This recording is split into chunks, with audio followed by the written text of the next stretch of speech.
تک کے ادامہ میں مرید ہو گئے۔ اس بوڑھی عورت کا قصہ بھی آپ نہیں بھول سکتے، جو گھر کا سامان باندھ کے اپنے دروازے پہ بیٹھی ہوئی تھی، اور اس نے سنا تھا مکے میں ایک جادوگر آیا ہے جسے ملتا ہے اس کا دین چھین لیتا ہے، کہیں ایسا نہ ہو کہ کہیں اس سے ملاقات ہو جائے اور وہ دین میرا چھین لے، مجھے شہر چھوڑ دینا چاہیے۔ گھر کے تھڑے کے اوپر سامان باندھ کے بیٹھی ہے، حضور بھی گزرے، اس نے دیکھا تو کہا بھتیجے یہ سامان میرے سر پہ رکھ دے۔ حضور نے سامان اٹھایا، دیکھا تو بوجھل تھا، وزنی تھا، اور بڑھیا کو دیکھا تو کمزور تھی، تو کہا کہ بڑھیا اگر چاہو تو جہاں چاہتی ہو میں خود نہ چھوڑا۔ اس نے کہا اس سے بڑی مہربانی کیا ہوگی؟ حضور نے سامان اٹھایا ہوا ہے اور بڑھیا سے باتیں بھی کرتی جا رہے ہیں۔ تو بڑھیا کو کہا کیوں جا رہی ہے؟ اس نے کہا کہ سنا ہے یہاں ایک جادوگر ہے جو لوگوں کا دھرم لوٹ لیتا ہے، لوگوں کا دین لوٹ لیتا ہے۔ میں نے ساری زندگی بتوں سے وفا کی ہے، میرے آباء و اجداد نے بتوں سے وفا کی ہے، میں چاہتی ہوں دین اجداد ہاتھ سے چھوٹ نہ جائیں، آخر شہر میں رہتی ہوں کہیں مل نہ جائے۔ خیر حضور نے کچھ نہیں کہا، اس کا سامان نہیں پھینک دیا کہ ٹھیک ہے تم پھر جاؤ۔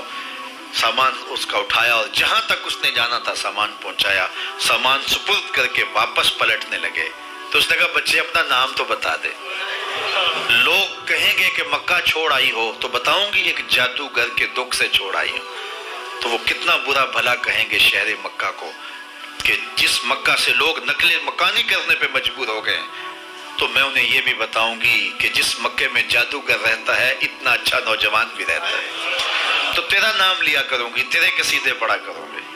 تو حضور علیہ السلام مسکرا پڑے، کہا بڑھیا جس جادوگر سے بھاگ کے آئی ہے وہ تیرے سامنے کھڑا ہے۔ اس نے کہا سچ سے آپ ہی محمد ہیں؟ حضور نے فرمایا نام میرا یہی ہے۔ تو اس نے کہا پھر آپ کا جادو میرے پہ چل گیا ہے۔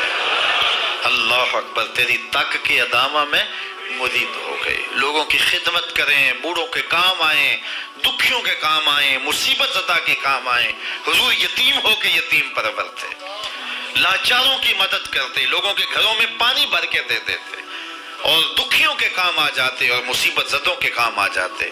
تو حضور سے پیار کرنے والوں، امت میں آپس میں حسد نہ پھیلاؤ، بغض نہ کرو، نفرتوں کے پہاڑ کھڑے نہ کرو، ایک دوسرے سے پیار کرو، جڑو، امت وحدہ بنے، اور اپنے ماحول کو، اپنی معاشرت کو ایک خوبصورت معاشرت کا رنگ دو، اور اپنی زندگی کو حضور کے نام کر دو۔ حضور علیہ السلام کی محبت سے معاشرے کے دکھ جو ہیں وہ سمیٹے جا سکتے ہیں۔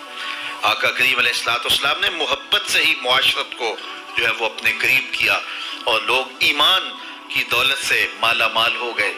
وہ ایک بچہ آیا نا اپنی ماں کے لیے لباس لینے کے لیے، اور پہلے وہ گیا اپنے چچا کے پاس، اس کی ماں بیوہ تھی اور اس کا لباس پھٹ گیا تھا، اور وہ اپنے چچا کے پاس گیا تو اس نے دھتکار دیا۔ ماں نے اس کو روکا تھا بیٹا نہ جانا، لیکن اس نے کہا کہ تیرے بدن کے اوپر جو لباس ہے وہ بھی پھٹ گیا ہے اور جگہ جگہ سے جسم جھلک رہا ہے، تو میں اپنے چچا سے آپ کے لیے لباس لے کے آتا ہوں۔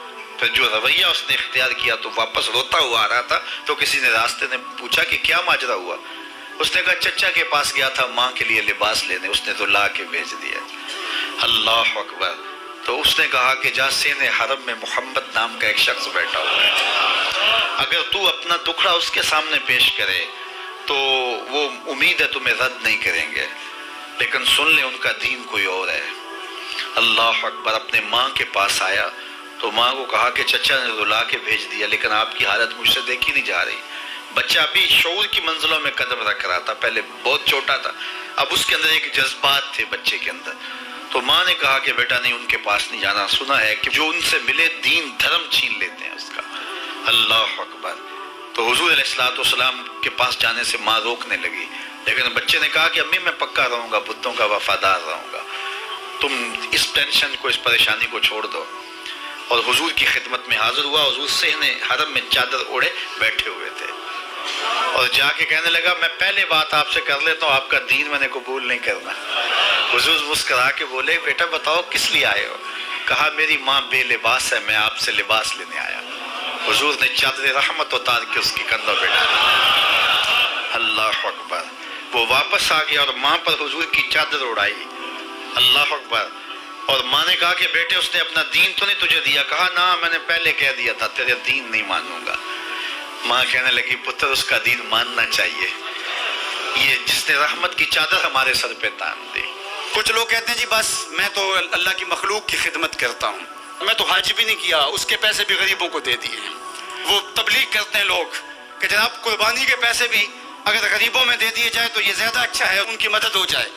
تو وہ اس خدمت خلق میں اتنا غلوف کر جاتے ہیں کہ وہ اسلام کے شعار کا مذاق اڑانے لگ جاتے ہیں، اور جو عبادت والے ہیں انہیں ہمسائے کو دیکھنے کا موقع بھی نہیں ملتا۔ اور آپ جانتے ہیں کہ جب ایک بستی کو برباد کرنے کا حکم دیا گیا تو کہا کہ یہاں تو ایک شخص رہتا ہے جس کا سر سجدے سے اٹھتا ہی نہیں۔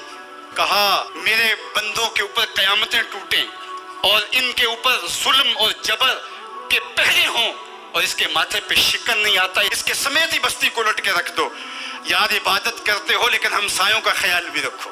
میرے حضور علیہ الصلوۃ والسلام نے لعاب پھینکا نا تو صحابہ نے اپنے ہاتھوں پہ لے کے اپنے منہ پہ بن لیا۔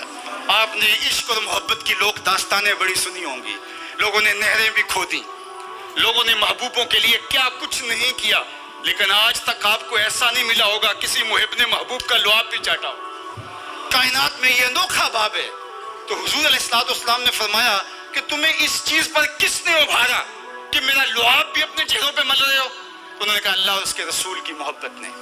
تو میرے حضور نے اس کی نفی نہیں کی، لیکن ساتھ ہی فرمایا اگر کوئی چاہتا ہے کہ اللہ اس کے رسول سے محبت کرے اور اللہ اس کا رسول اس سے محبت کرے تو وہ ہمسایوں کے حقوق کا خیال رکھے۔ یعنی تمہارا یہ پہلو بھی، تم عاشق کے رسول بھی ہو لیکن ہمسایوں کا بھی تو خیال رکھو۔ تمہارے گھر پہ جھنڈا تو لگا ہے حضور کے میلاد کا، لیکن اگر ہمسایوں کے گھر میں اندھیرا ہے تو یار اپنے گھر میں اس سال اگر چراغاں نہیں کر سکے، غریب ہمسائے کا میٹر کٹ گیا اس کا بل دے دو، آمنہ کا لال زیادہ خوش ہوگا، میلاد والا رسول زیادہ خوش ہوگا۔ اس لیے دونوں پلڑے برابر رکھو، نہ تو عبادات کے زعم میں تم خدمت خلق کو اور ہمسایوں کے حقوق کو، رشتہ داروں کے حقوق کو بھول جاؤ، اور نہ یہ کہ تم خدمت خلق کے نام پہ عبادات کا مذاق اڑانے لگو۔ وَكَذَلِكَ جَعَلْنَاكُمْ أُمَّةً وَسَطًا۔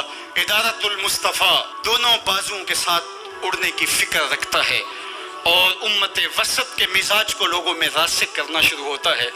ظاہر ہے جب کبھی اس بازو پہ زور پڑے تو کبھی اس بازو پہ زور پڑے تو بازو جھکنے لگتے ہیں، تو میرا اللہ مدد کرتا ہے، نصرت دیتا ہے۔ تو کبھی ہمارے کسی بازو پہ فتویٰ بھی آ کے جو ہے وہ زور ڈالتا ہے، کبھی کسی فتوے کا میسائل لگتا ہے، لیکن ہم تو بلے شاہ کی بولی میں کہتے ہیں بلیا لوکی تینوں کافر کافر آکھن تو آہو آہو آکھ۔ ہمارا کام الجھنا تھوڑا ہے، ہم نے تو آگے بڑھتے ہی چلے جانا ہے، اور ہماری منزل تو مدینہ ہے، ہم نے تو اس کی طرف عازم سفر رہنا ہے۔ ادارت المصطفیٰ ایک فکر کا نام ہے، اور وہ فکر جو مدینے کی ضیاؤں سے پھوٹتی ہے، گنبد خضرا کے جمال کی روشنی ہے، اور وہ مصطفی نہیں ہو سکتا جس کے دونوں بازو میں سے ایک بازو شل ہو۔ حضور کی امت سے جس کو پیار نہیں ہے، حضور کی امت سے جس کو محبت نہیں ہے،